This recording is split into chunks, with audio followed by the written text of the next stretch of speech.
Administering an Informal Reading Inventory by Dympnavernon. The process of administration of the Informal Reading Inventory. First step, establish a rapport with the child. Next, administer the word recognition inventory. Third, administer the oral and silent reading passages. And lastly, determine a child's comprehension through listening with the listening capacity test. Establishing a rapport. The term rapport can be defined as a relationship, especially one of mutual trust or emotional affinity. This simply means that the child to whom you are administering the IRI must feel comfortable with you. If you are a stranger to the child, you may not get results that are meaningful. Administering the word recognition inventory. The WRI should be given in a quiet area, and the word list should be covered as the method of presentation to the student. Words should be flashed to the student and need to be shown clearly and completely. The student should be able to respond immediately. If the student gets the response correct, a check mark will be placed beside that word, and the teacher will immediately move on to the next word. If the initial response is incorrect, but the student makes an immediate unprompted correction, a check mark with a plus sign next to it will be placed next to the word, and then move on to the next word. If the student responds incorrectly and does not independently correct his or herself, the word should be re-exposed. A reasonable amount of time should be given for the student to look at the word and attempt to analyzing it using whatever skills he or she may have. If this response is correct, a check mark with a minus sign will be placed next to the word, and the test will proceed.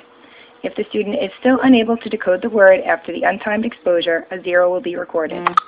After the list words have been responded to, the total number of correct responses will be recorded, and that will be the student's WRI score for that level.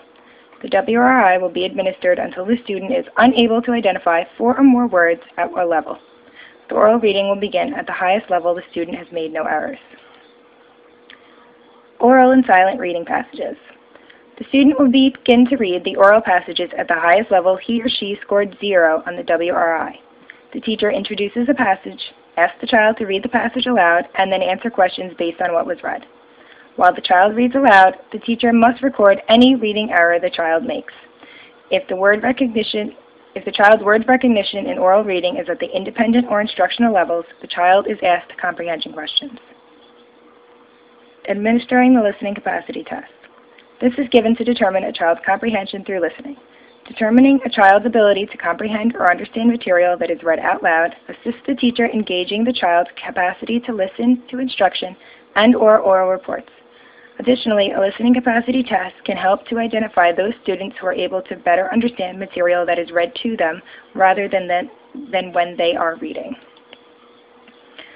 This is helpful when planning methods of instruction for the students. The passages from the IRI are used to determine a child's listening capacity. The passages are evaluated using the same method used for the silent and oral reading passages, except the selections are read aloud by the teacher. My results. I did the informal reading inventory on Anna, a 6-year-old girl who attends public school here on Long Island in New York. She is a typically developing white female who comes from a nuclear family. Her family consists of herself, her mother, and her father. Her mother recently lost her job due to the economy, but other than that, there are no other issues at home. Anna is a free spirit who loves to dance, daydream, and pretend to be Hannah Montana. I am a family friend, and her mother confided to me that she believes that Anna may have trouble when she enters the 2nd grade this September. My results. The level at which the WRI was begun was pre-primer. Level at which oral reading was begun was also pre-primer. For oral reading, word recognition, independent level was pre-primer, 100%. Instructional level was primer, 96%, and frustration level was first, 90%. For oral reading comprehension, independent level was pre-primer, instructional was primer, frustration level was first. Silent reading comprehension, independent level was not applicable. Instructional level was pre-primer, frustration level was primer. Listening capacity level was 2.1.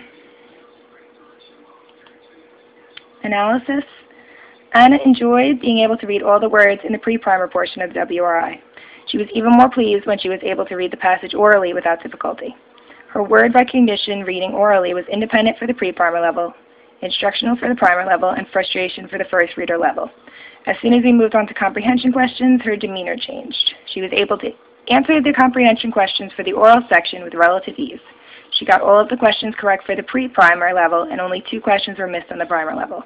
But by the time we got to the first reader level, she was unable to get half the comprehension questions correct. She did not really want to read silently. She wanted to have me listen to her read aloud. It is in the silent reading passage comprehension questions that she really began to struggle. It wasn't that it was too difficult for her, it was more that she doubted herself so much that she did not want to think about the question. I did not administer the silent reading portion any higher than the primer level because she had reached her frustration point.